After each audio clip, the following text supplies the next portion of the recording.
マイクロエースの48分の1スケール、日本陸軍錦戦闘機将機2型オツの仮組みを行うのだ。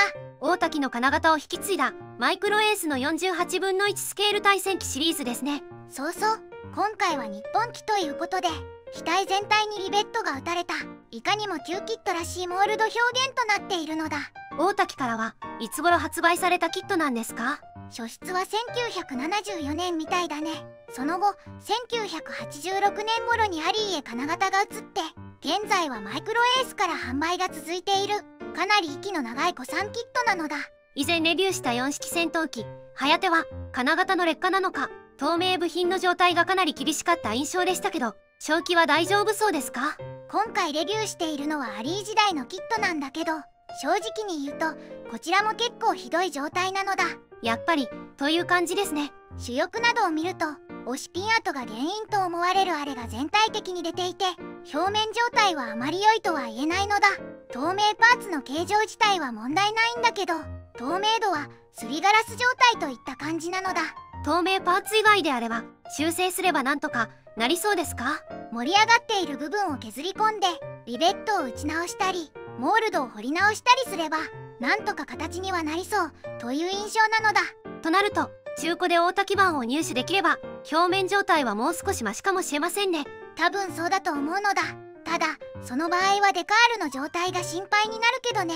現行品は金型のメンテナンスがあまり行われていないということかしら。残念だけどそう考えるのが自然だと思うのだ。ところで錦戦闘機将機ってどんな戦闘機だったんですか？錦戦闘機将機は大東亜戦争開戦直前に陸軍の絨毯座戦闘機として開発された戦闘機なのだ。絨毯座戦闘機、一式戦闘機はやぶさが軽炭座戦闘機として格闘性能を重視して開発されたのに対して、将機は速度と上昇力を重視した設計だったのだ。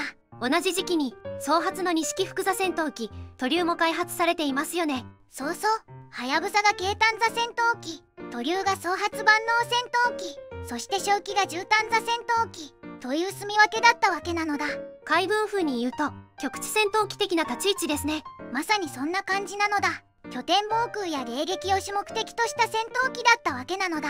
実戦配備はいつ頃だったんですか？1941年11月に試験的な部隊配備が始まって、正式採用は1942年2月となるみたいなのだ。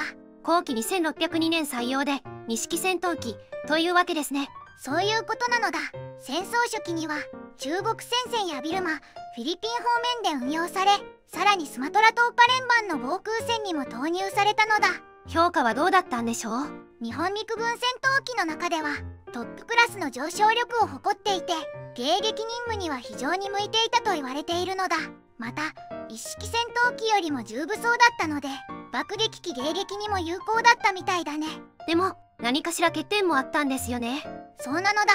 着陸時の前方視界が悪いことと着陸速度が高めだったことから、それを嫌う搭乗員も少なくなかったみたいなのだ。ライデンと似たような評価ですね。そうそう。そして戦争後期になると B29 を相手にした本土防空戦でも活躍することになるのだ。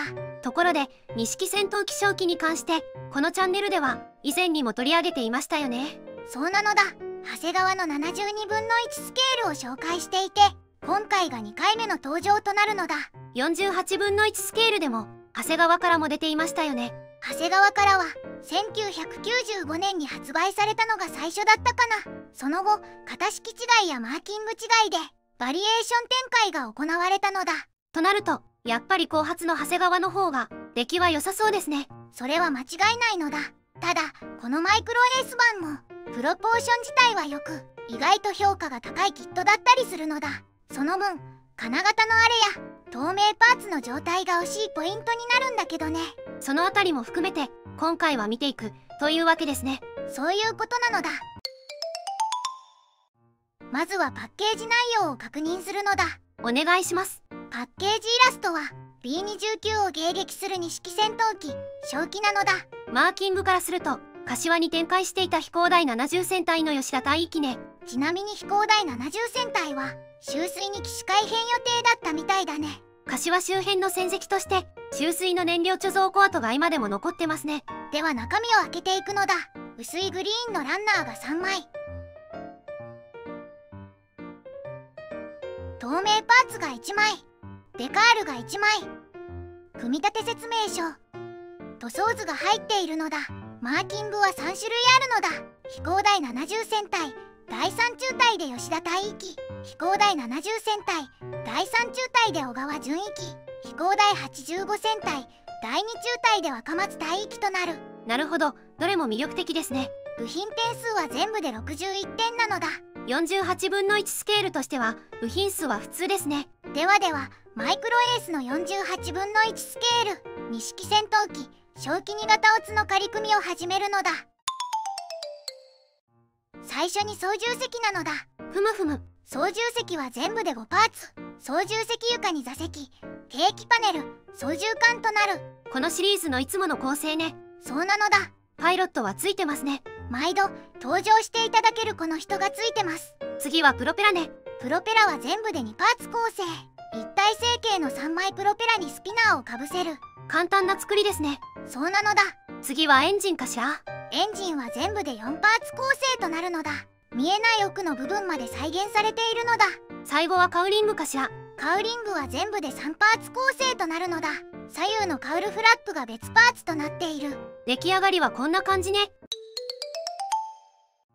次は主翼、水平尾翼、胴体なのだ。いわゆるしの字ですね。最初に胴体の組み立てとなる。ふむふむ。胴体は左右分割と前面隔壁の3パーツ構成。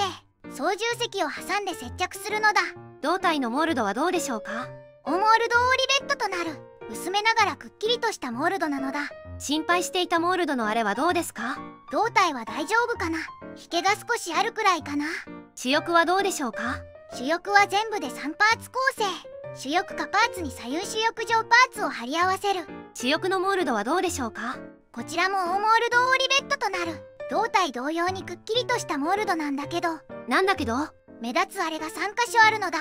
上面で2箇所、下面で1箇所ね。特に上面の部分がひどい感じかな。次は水平尾翼ですね。水平尾翼は左右それぞれ1パーツずつ胴体に差し込む構造。ここはいつもと同じ感じですね。次はクリアパーツや足回りなのだ。ふむふむ。キャノピーはワンピースとなるので操縦席の開閉選択ができない。すりガラスというよりも縦傷が結構ありますね。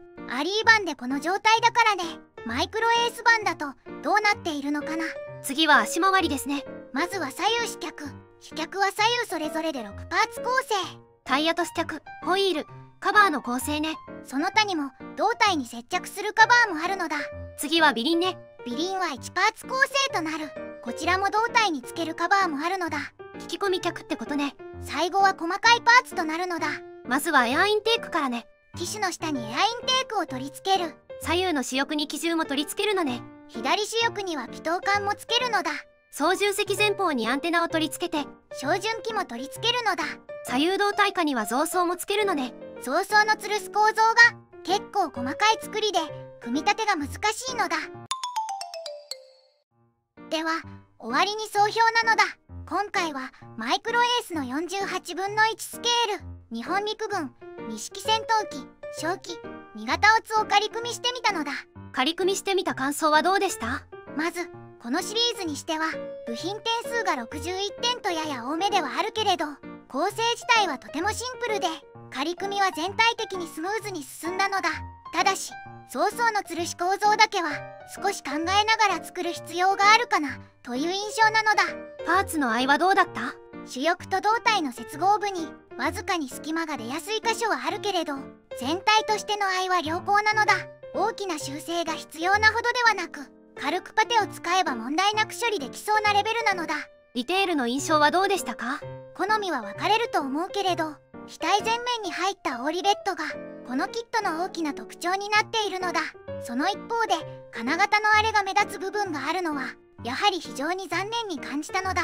プロポーションはどうでしたか？外形そのものはとてもよくできていると感じたのだ。正気特有のずんぐりとした機体形状や中戦闘機らしい雰囲気をしっかり捉えていると思うのだ。実際に組み上げてみるとかなりかっこよくなるのだ。その分金型のあれや透明パーツの傷がもったいなく感じますね。ウェブで先人たちの意見を見てみると胴体の絞りがやや足りないといった指摘もあるみたいだけど、致命的に気になるレベルではないという補足もついていたのだ。50年以上前の金型ながら実機のイメージはしっかり捉えているキットというわけね。そうなのだ。透明パーツの状態や金型のあれを考えると、今から選ぶならやっぱり長谷川を選んだ方が無難そうですね。それは当然そうなるのだ。ただしこのマイクロエース版は今でも入手しやすく、価格も手頃なのは事実なのだ。傷やあれも手を入れれば十分修正できる範囲なので、オールドキットを楽しみたい層にはまだまだおすすめできるキットだと思うのだ。ではでは、動画を最後までご視聴していただきありがとうございますなのだ。チャンネル登録と高評価をお願いしますなのだ。次回以降も飛行機プラモデルのレビューを続けていくのだ。ではバイバイ。